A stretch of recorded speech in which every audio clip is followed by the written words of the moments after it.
నమస్తే అందరికీ. ఎలా ఉన్నారు? అందరూ బాగున్నారా? నేనైతే ఈరోజు పల్లి చిక్కీ చేస్తున్నానండి పిల్లల కోసం. వీళ్ళు ఇంటి దగ్గర ఉన్నారు కదా, ఇంక అస్తమానం స్నాక్స్ అంటున్నారనమాట. సో ఇంకా హెల్తీగా ఏమైనా చేయాలంటే ఇంకా పల్లి చిక్కీనే కదా.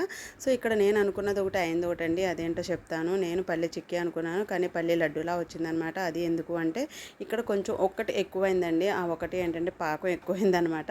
సో కొంచెం పాకం తీగ పాకంలో వచ్చేయడం వల్ల ఇంకా పల్లి చిక్కీలాగా అవ్వలేదు. సో లడ్డూలాగా అయితే చేశాను. సో చూస్తున్నారు కదా, 1 కప్ పల్లి అయితే తీసుకున్నానండి. అవి ఇంకా నువ్వులు కూడా ఫ్రై చేసి పక్కన పెట్టుకున్నాను.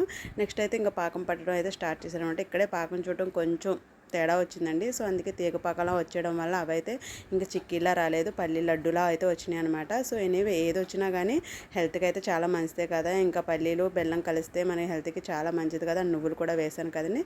సో అందుకే నేనైతే లడ్డులా చేసేసుకున్నాను. టేస్ట్ అయితే మాత్రం చాలా బాగుంది. ఏమంటారు? వీడియో నచ్చితే లైక్ చేయండి. Thanks for watching friends. Please subscribe my channel, please please please. So చూస్తున్నారు కదా, టేస్ట్ అయితే మాత్రం చాలా బాగుంది.